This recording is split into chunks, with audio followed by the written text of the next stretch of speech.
रामाय रामभद्राय रामचन्द्राय वेधसे रघुनाथाय नाथाय सीतायाः पतये नमः।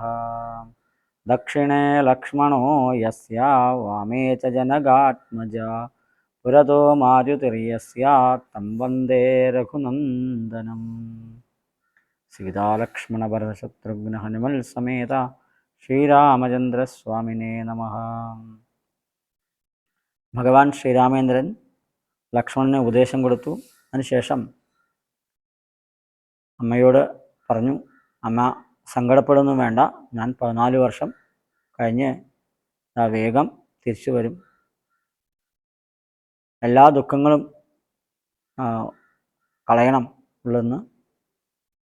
അച്ഛൻ എന്താണോ ഉള്ളിൽ ആഗ്രഹം അതുതന്നെയാണ് അമ്മയുടെയും ആഗ്രഹമെന്ന് മനസ്സിലാക്കണം. ഇവിടെ നല്ലൊരു ഉപദേശം ഭാര്യമാർക്ക് ഭഗവാൻ നൽകുക.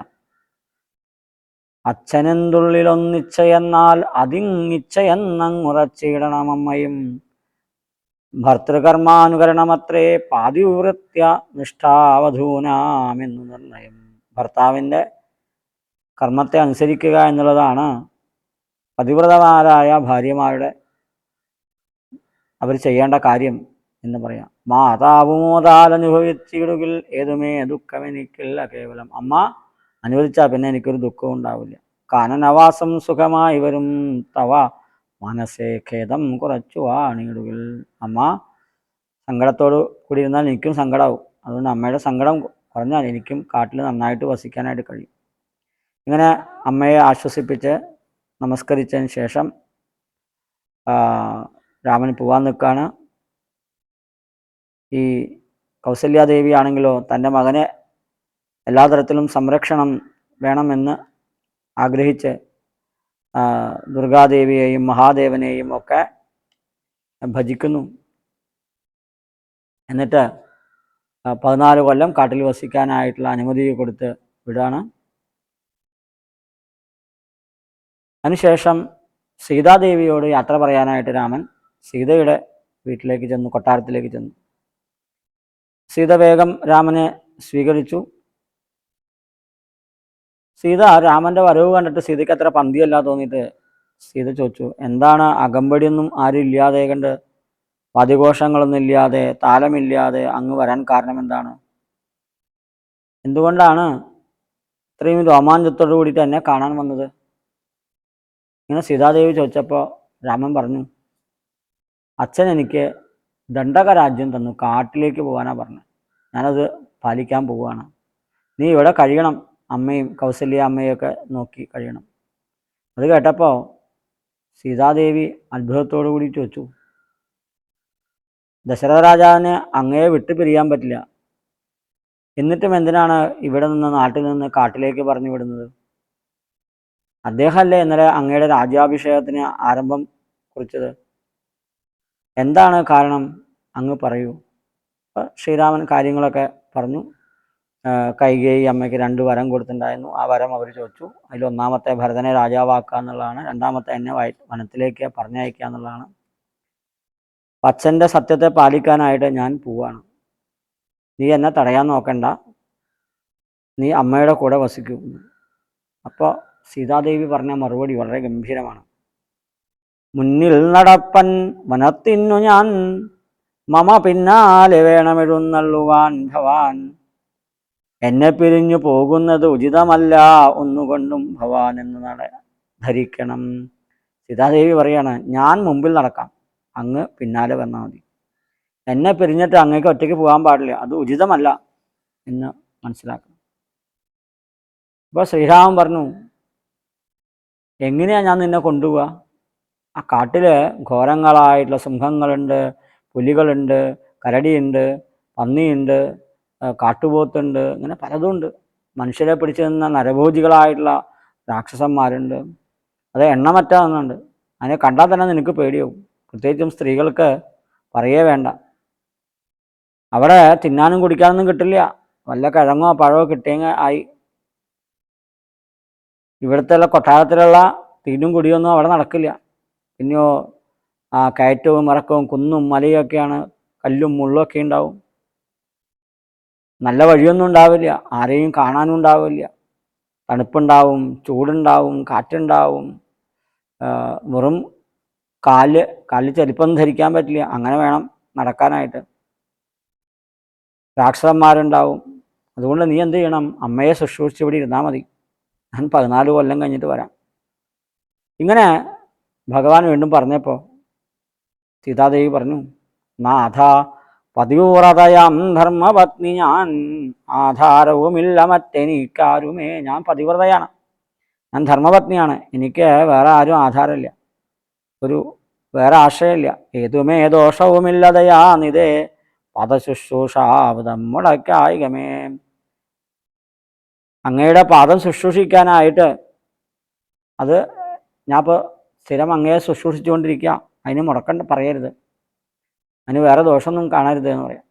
നിന്നുടെ സന്നിധവും സന്തതം വാണിയിടും എന്നെ മറ്റാർക്കാനും പീഡിച്ചുകൂടുമോ. അവിടുത്തെ കൂടെ വസിക്കുന്ന എന്നെ ആർക്കെങ്കിലും പീഡിപ്പിക്കാൻ പറ്റുമോ? ഇല്ല. വല്ലതും മൂലഫല ജലാഹാരങ്ങൾ വല്ലഭോച്ചിഷ്ടമെനിക്കമൃതോപമം. ഇനി പഴമോ കിഴങ്ങോ വെള്ളമോ എന്തായാലും അങ്ങക്കിടെ ഉച്ചിഷ്ടം, അങ്ങ് കഴിച്ചതിൻ്റെ ബാക്കി, അതെനിക്ക് അമൃത് പോലെയാണ്.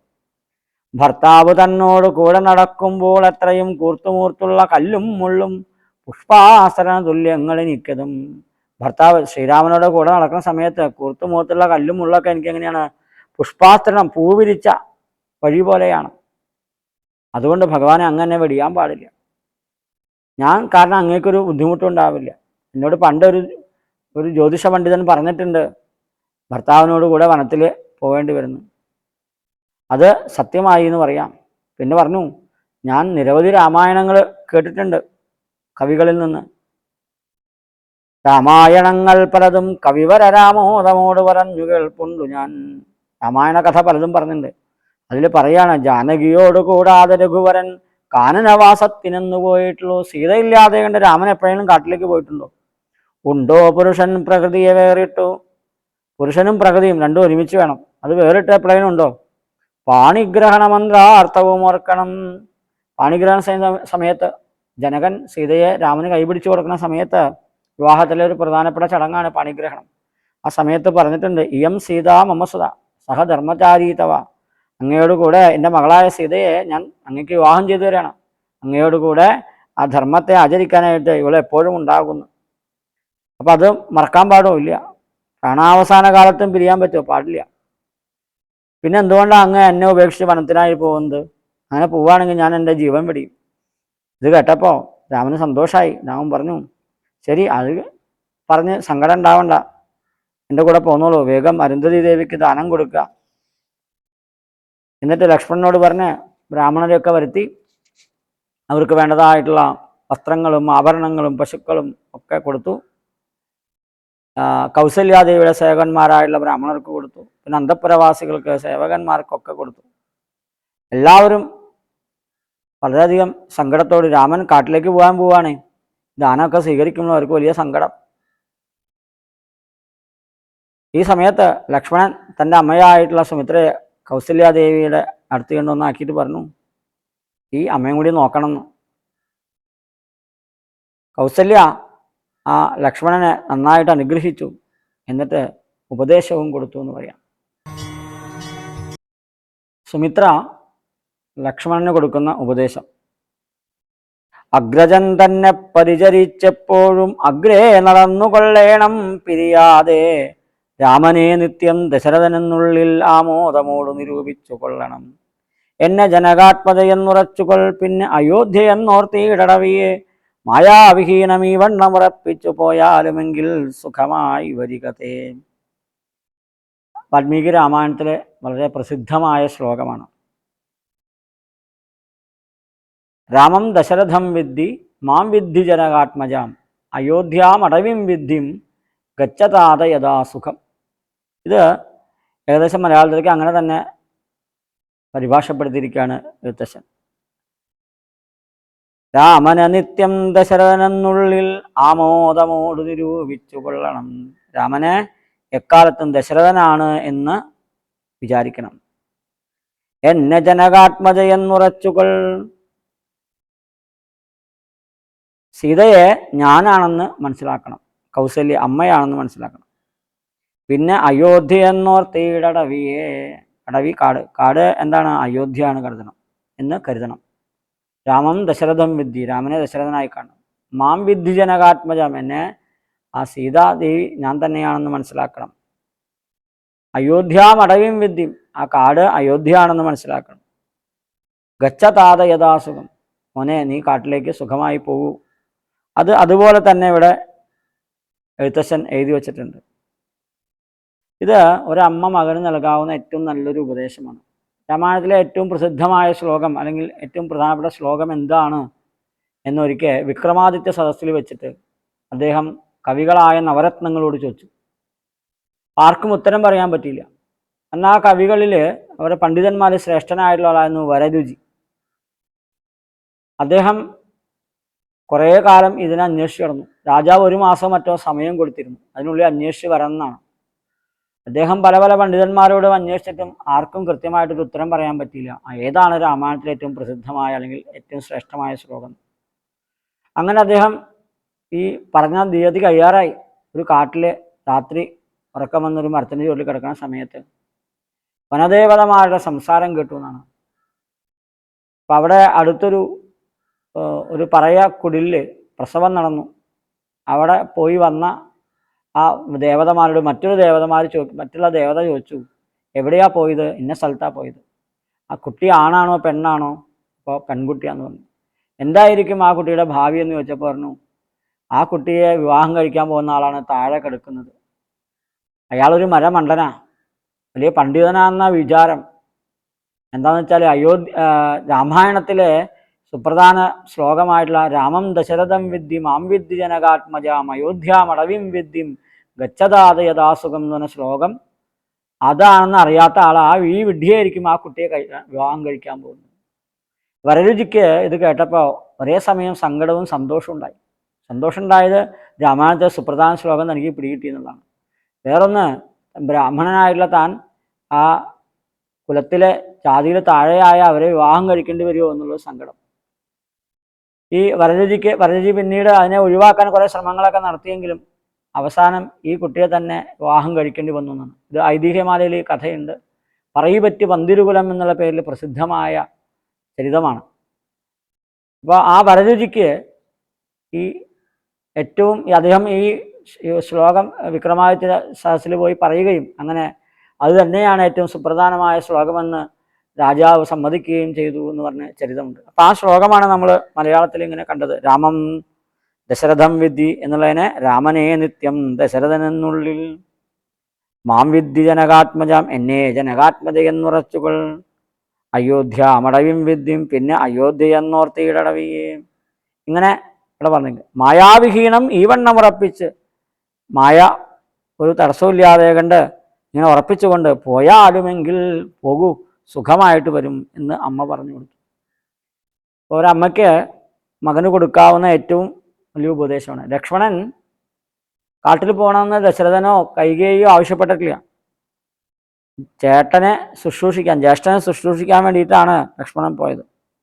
ലക്ഷ്മണൻ തനിക്ക് തൻ്റെ ഭാര്യ അതിന് തടസ്സമാകുമെന്നുള്ളത് കൊണ്ട് ഊർമിളയെ കൊട്ടാരത്തിൽ നിർത്തിയിട്ടാണ് പോയത്. സീത രാമൻ്റെ കൂടെ വരണം എന്ന് പറഞ്ഞ് നിർബന്ധിച്ച് രാമൻ കൂട്ടി. ലക്ഷ്മണൻ്റെ കൂടെ വരണമെന്ന് ഊർമിള പറഞ്ഞില്ല എന്ന് പറയാം. ഊർമിള അത്ര വലിയ കഥാപാത്രം എന്നല്ല രാമായണം, പക്ഷേ ഊർമിള തൻ്റെ റോള് ഭംഗിയായിട്ട് നിർവഹിച്ചു എന്ന് പറയാം. ലക്ഷ്മണനും അതുപോലെ തന്നെ. എന്തായാലും അതുപോലെ സുമിത്രയും അത്ര വലിയ കഥാപാത്രമല്ല. സുമിത്രയ്ക്ക് വളരെ കുറച്ച് ഭാഗങ്ങളിലേ ഉള്ളൂവെങ്കിലും ഈ ഒരു ശ്ലോകം മതി സുമിത്രയുടെ ആ മഹത്വം മനസ്സിലാക്കാൻ.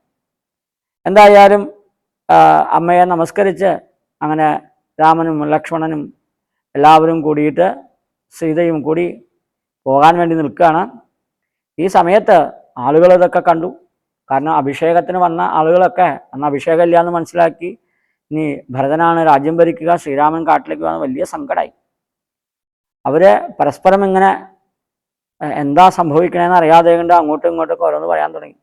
അപ്പോൾ അവിടെ പറയാണ്, പുത്രവാത്സല്യം ദശരഥൻ തന്നോളം മർത്തയാർക്കുമില്ല ഇന്നലെയോളവും, ഇന്ന് തോന്നുവാൻ എന്തൊരു കാരണം എന്നൊരാൾ ചോദിച്ചു. അപ്പോൾ അത് മറ്റൊരാൾ പറഞ്ഞു, ആ കൈകേയിക്ക് 2 വരം കൊടുത്തിട്ടുണ്ട്, അതുകൊണ്ടാണ് കാട്ടിലേക്ക് പോകുന്നത്. ഇനി ഭരതനായിരിക്കും രാജ്യം ഭരിക്കുക, ശ്രീരാമൻ കാട്ടിലേക്ക് പോവുകയാണ്. ഇങ്ങനെ ആളുകൾ ഇങ്ങനെ ഓരോന്നോരോന്ന് പറഞ്ഞു കേട്ടപ്പോൾ ഈ ആളുകളുടെ സംശയമൊക്കെ തീരാൻ, അവരുടെ സങ്കടമൊക്കെ തീർക്കാനായിട്ട് ആ അയോധ്യയിലെ പുരോഹിതനായിട്ടുള്ള വാമദേവ മഹർഷി, അദ്ദേഹം അവർക്ക് ഉപദേശം നൽകുന്ന ഭാഗമാണ് ഇനി പറയാൻ പോകുന്നത്.